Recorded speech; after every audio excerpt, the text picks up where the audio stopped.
Merci madame la présidente, monsieur le ministre, madame la présidente de commission, madame la rapporteure, mes chers collègues. Le protoxyde d'azote, autrefois limité à certains milieux, notamment les facs de médecine, est devenu une triste banalité. Nombreuses sont les villes à voir des cartouches joncher les trottoirs. Ce phénomène touche particulièrement la région des Hauts-de-France, mais concerne l'ensemble du territoire national et un public de plus en plus jeune. La consommation se banalise. Plus que jamais, il nous faut donc alerter dès le plus jeune âge.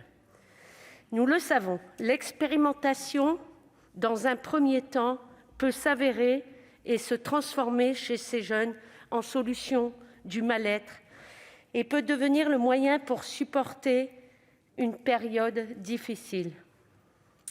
Nous venons de la vivre, cette période difficile, et elle peut être propice à cela, et évidemment dans tous les milieux.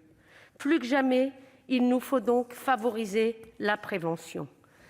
Aujourd'hui, des sites de commerce en ligne ne font même plus semblant de destiner ces cartouches à la fabrication de chantilly en proposant des lots de bonbonnes de grande capacité.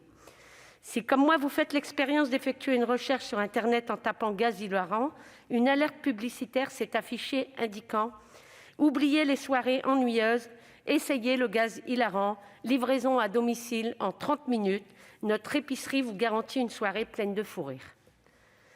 Dans les produits, ils proposent des tanks de 4 litres à 150 €. Alors, que pouvons-nous faire en tant que parlementaires face à ce détournement d'un produit de consommation alimentaire ? Notre collègue Valérie Létard, dont je tiens à saluer l'engagement sur ce sujet, a proposé d'agir en créant une interdiction de la vente de protoxyde d'azote aux mineurs et un délit de provocation des mineurs. Nous sommes favorables à ces mesures de répression si un équilibre est maintenu avec des mesures de prévention.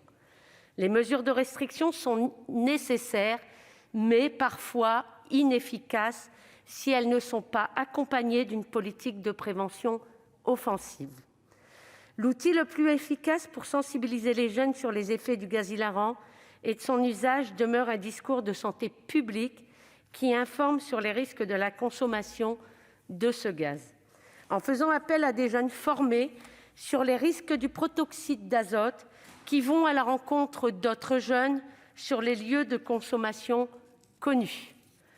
Des jeunes qui s'adressent à d'autres jeunes avec un message d'information sur les risques sans stigmatisation a fait ses preuves sur le VIH, par exemple. C'est la raison pour laquelle nous demandons au Gouvernement de soutenir cette proposition de loi en inscrivant dès le projet de loi de finances rectificative 2021 une ligne budgétaire pour financer une campagne nationale de prévention contre l'usage du protoxyde d'azote. Sans l'impulsion nationale du ministère de la Santé et du ministère de l'Éducation nationale, le Gouvernement ferait la démonstration du peu d'intérêt qu'il porte à nos jeunes. En conclusion, le groupe communiste, républicain, citoyen et écologiste votera pour cette proposition de loi comme nous l'avions fait en première lecture. Je vous remercie.